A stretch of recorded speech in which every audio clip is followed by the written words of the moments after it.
Sagittarius, there is something God has kept hidden for many years, not to punish you, but to protect you from hands not yet ready to receive what is sacred with you. But today, He speaks, not with the voice of the heavens, but through a quiet knowing in your heart. Return it to the one with the mission. Because the legacy of your soul has been restored, and no one, no force, can stop it anymore. You no longer have to wait, and what is coming back is not just an opportunity, but a part of the light you once lost within yourself. Stay, Sagittarius, because the universe will show you why you were once rejected, and why, now, everything is returning to you. But what if the delays in your life were never because you lacked something, but because someone silently sealed your light? So, who did it? And why were they so afraid of your light? The answer lies in the first flame that was hidden. Have you ever felt that you weren't truly living like a free flame, but merely surviving, trying not to burn too brightly so you wouldn't make anyone uncomfortable? It's not because you didn't want to shine. It's because, from the earliest days of your life, your light was seen with a different gaze. Not the gaze of admiration, but one of caution. I've always believed Sagittarius was not made to bow their head, not because they are arrogant, but because they were born to see farther, to pave the way, to break the limits. And yet, it is often the souls with the deepest vision who are the first to be hidden away. Maybe you don't even remember the moment your light was first dimmed. It didn't come from a great blow. It came from a sentence. Stop dreaming. A shake of the head, who do you think you are? Or the sad look in the eyes of someone you loved deeply. When you began to express something that made them feel threatened. And so, you learned how to shrink. You learned how to pretend to be humble, so others wouldn't feel uneasy. You learned how to self-censor your light. You didn't give up. You simply learned how to survive in a smaller version of yourself. Turning down a job you loved just to avoid being judged. Cutting your own voice mid-sentence so others wouldn't feel uncomfortable. If you've ever felt like you always arrive too late, like something always stops you halfway, like something that should have been yours keeps getting postponed for reasons you can't explain, then maybe it wasn't bad luck. It was a ceiling.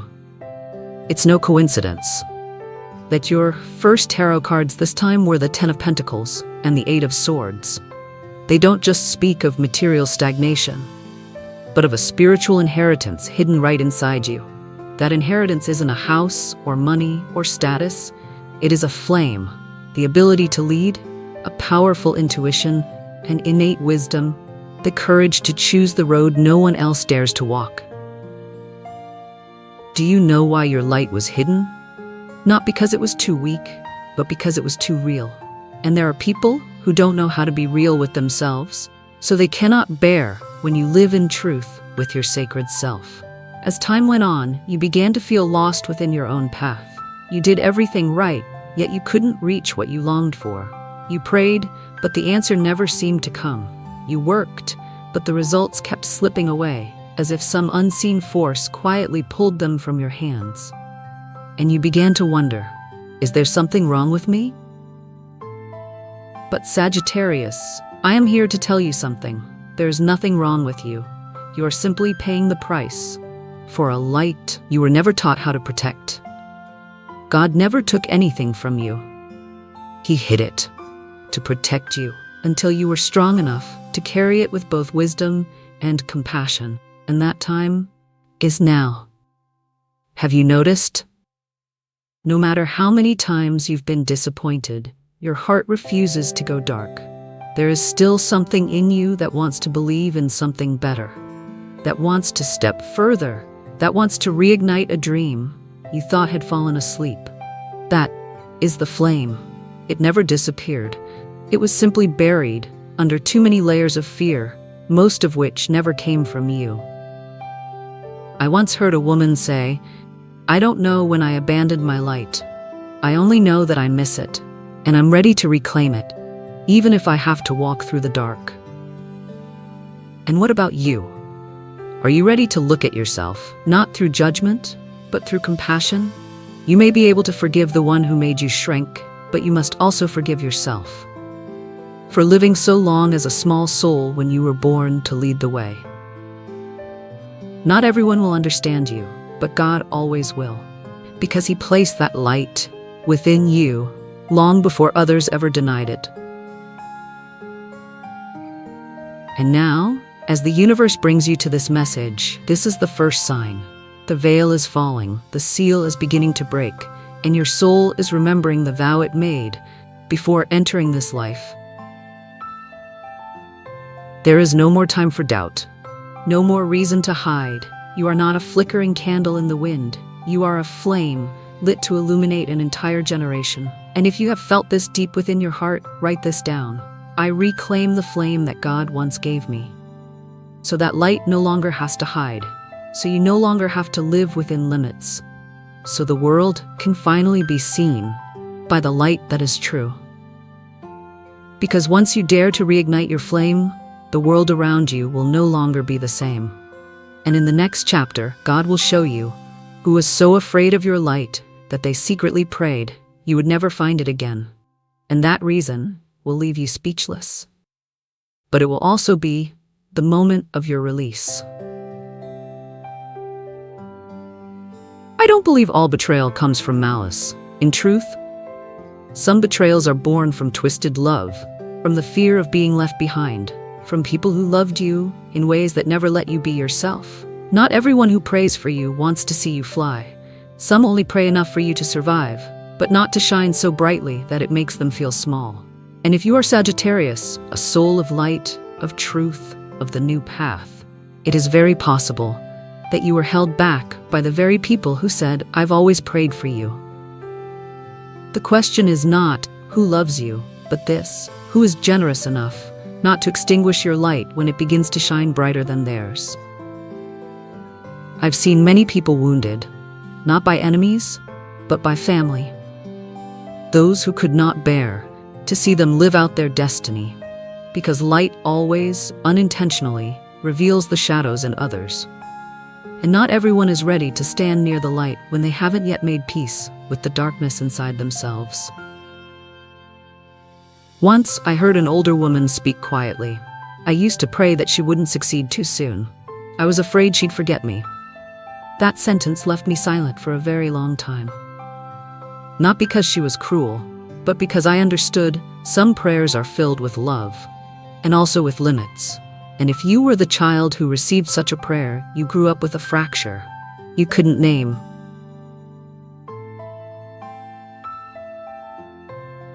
The Five of Swords doesn't just speak of a silent battle, it speaks of an invisible tug of war between love and control.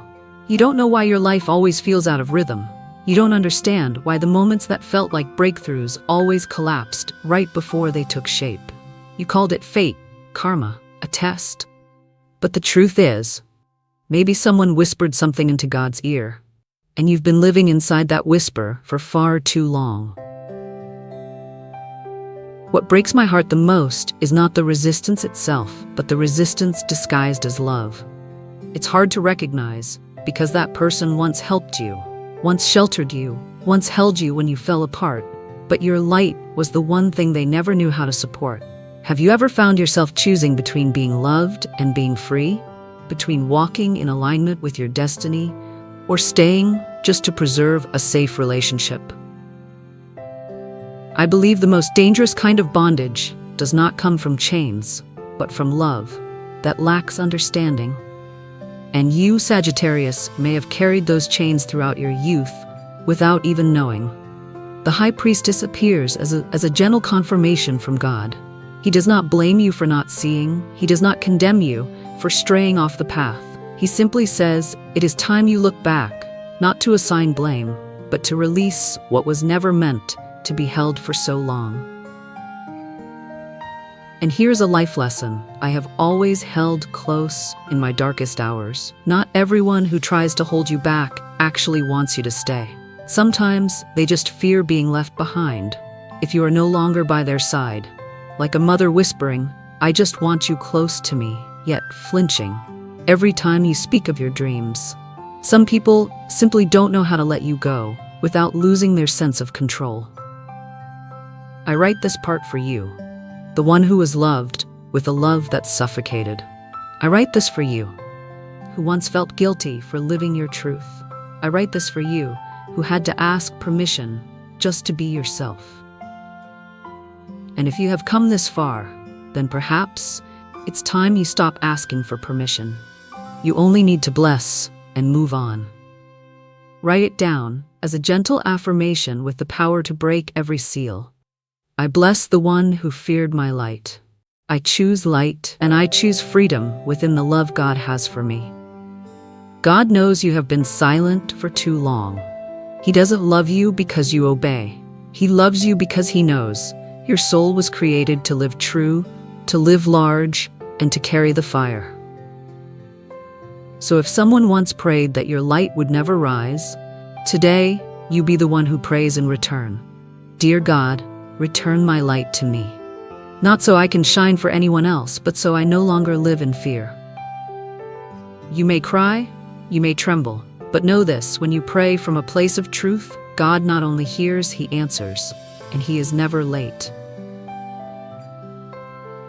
So get ready, because when the light returns, it will not look the way you once imagined.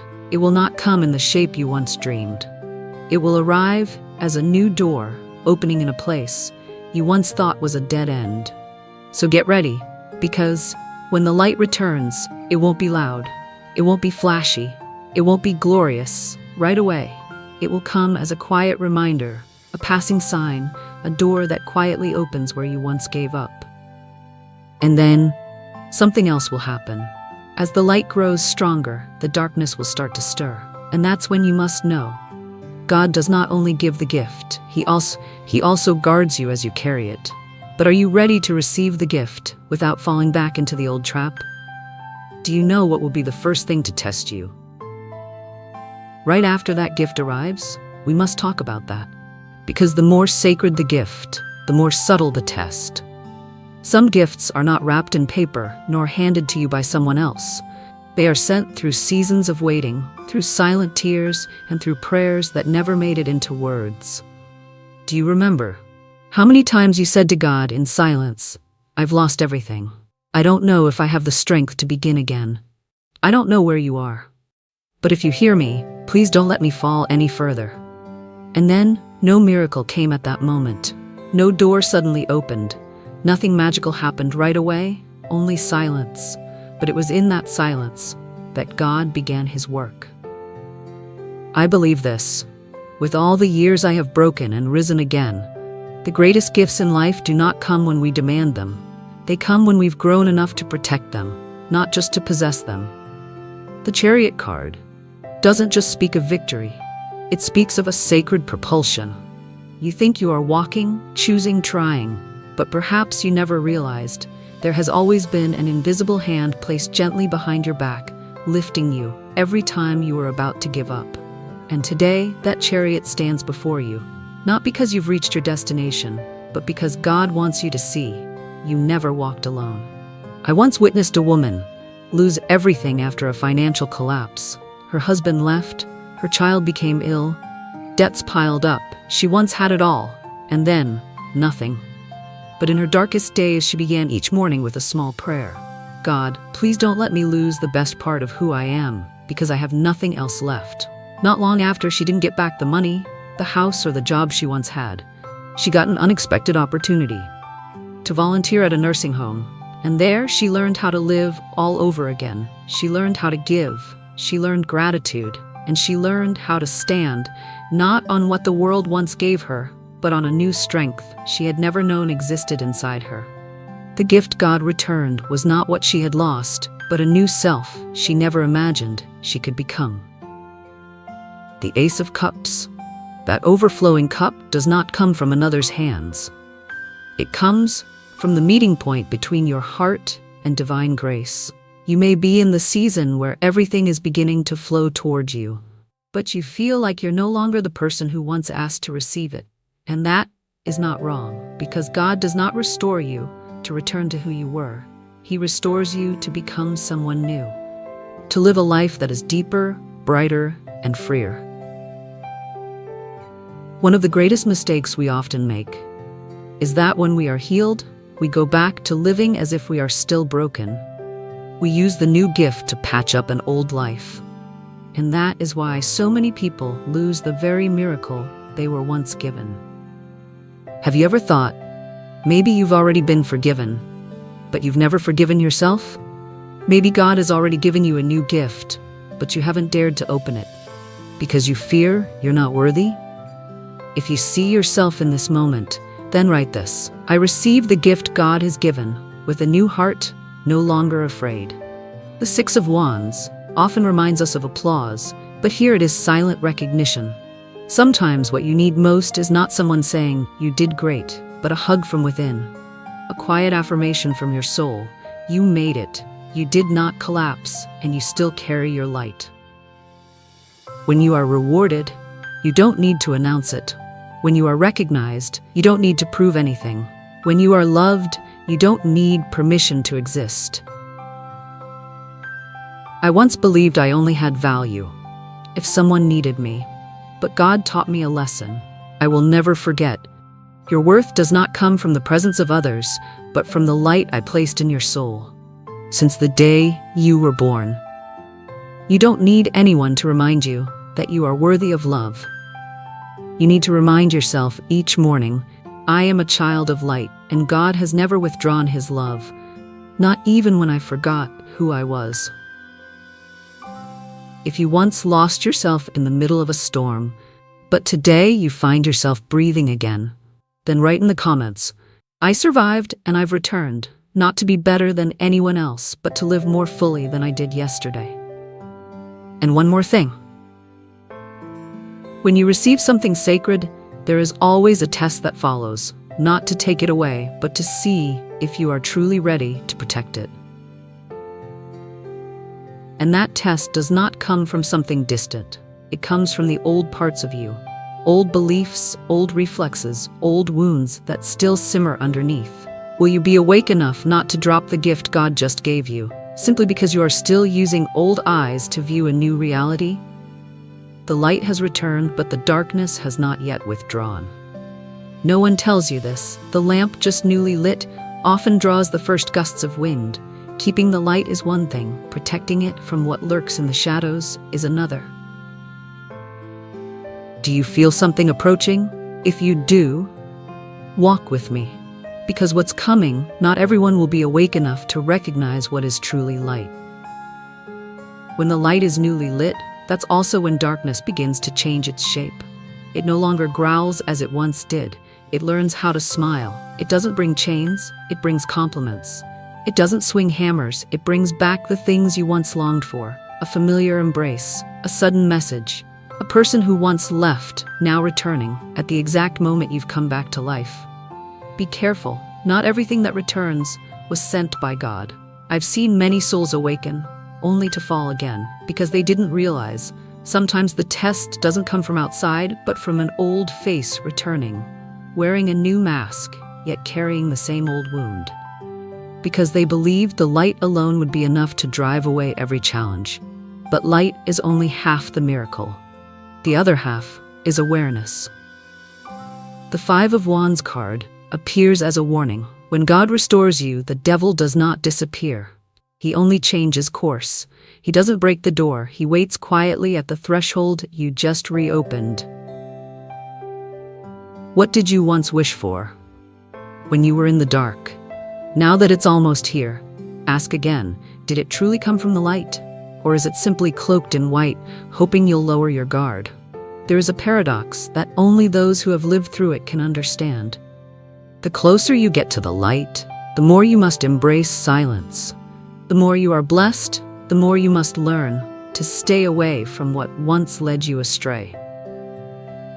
I know, it's hard to say no to what once stirred your soul, but not every door that opens after a miracle leads to heaven.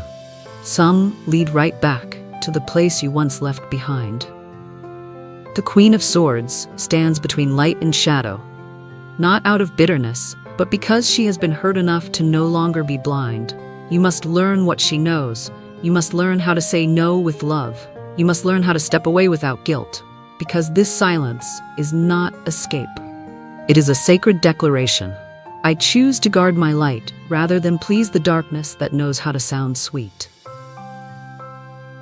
If you feel something returning, someone trying to touch an old wound, a dream once forgotten, calling your name, do not rush to answer. Place that question in the hands of God, because He sees what you have not yet noticed. If you once lost your way because you weren't cautious enough, and this time you want to choose differently, write this vow in the comments. I choose the light, even if I must walk alone. Some trials do not come to test your bravery, but to ask. Do you still need the darkness to feel loved? Soon, you may hear things that sound a lot like signs from God, but only a truly peaceful heart can discern what is real. God never sends what causes you to lose yourself. If something makes you feel small, uneasy, or forces you to strain just to hold on, it is not a gift from heaven. Stay vigilant, not to be afraid, but to walk forward as you promised Him. Because just beyond this trial lies a special gate, one meant only for the soul, refined by silence and loyalty. Are you ready to keep going? When a flame is newly lit in the wind, don't assume the wind has vanished. The test this time will not knock loudly at your door. It will whisper with a familiar voice. It might be an old face, an opportunity that looks pure, or a feeling you once couldn't let go. But remember, not everything that returns deserves to be welcomed. Some things come back with false light, like a gift wrapped in gold, but filled with chains coated in silver. Some things return only to ask, have you truly learned to live without needing the dark? Some wounds do not need to be erased. They only need to be blessed, so that from a scar, a doorway may open. And only the souls brave enough to return can turn what once broke them into part of the light they now carry. You have come so far. You have gone so deep. You have touched both the layers of darkness and the layers of truth. But one final thing remains, not to be done through action, but through ceremony. Not because God needs it from you, but because your soul deserves to witness itself, in a version no longer bound by the past. Have you ever asked yourself, why do the things that have passed still return in your dreams? Why do certain people, though long gone, still appear in the eyes of someone new? Why does a pain you thought had faded come back with just a single sentence, a song, a flash of light? Because what has not been blessed will always find a way to seek proper closure. The Four of Wands speaks of a gateway, not a door to move forward, but a portal to return and to heal. No one walks through this gate in a rush. And only those who are humble enough dare to place a hand over their chest and say, I no longer wish to carry this. You know, forgiveness does not mean forgetting. Forgiveness means you refuse to carry the memories that once made you doubt your own worth.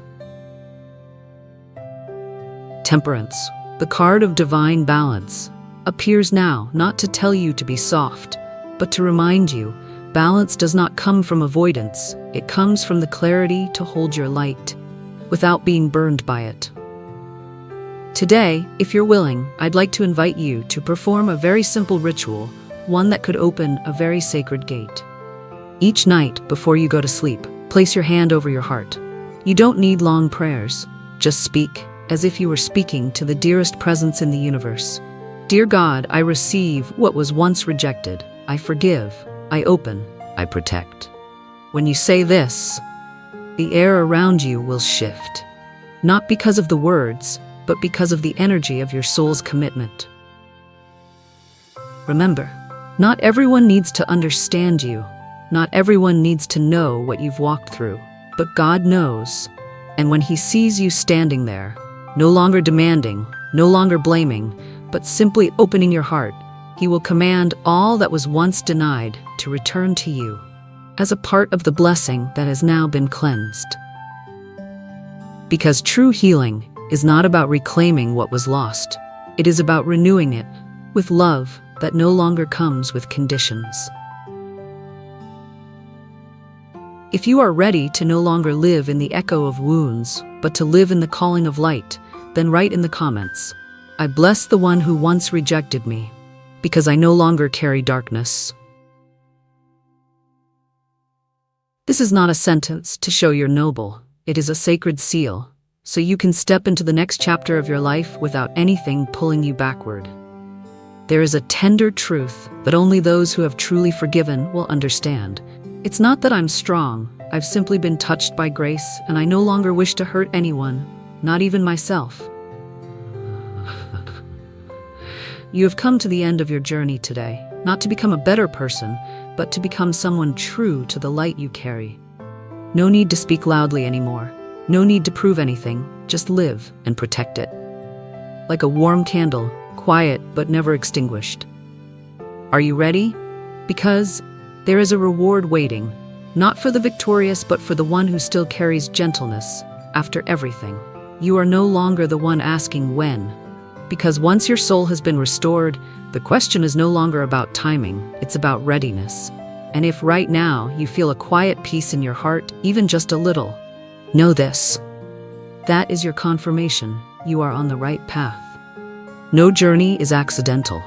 No presence is wasted. If you've stayed with me until this moment, you are not just a listener, you are being called. Called to forgive. Called to move forward. Called to live truthfully with the light you've carried for so long. With all my heart, I thank you. You who stayed until the very end of this journey. You did not quit halfway. You opened your heart, and that alone brought something sacred into this space. If today's message spoke to your soul, please leave this affirmation. I now receive everything God once kept to protect me. That comment is not just for you. It may be the guiding light for another soul, still searching in the dark. And if you feel this could heal someone you love, share it as you would share a sacred spark. You know, you are not alone, you never were, and you never will be, as long as you continue to walk with the light God entrusted to you. Until we meet again, in the next journey, where even greater gifts will be revealed. Not because you are more worthy, but because God knows you will never keep it for yourself.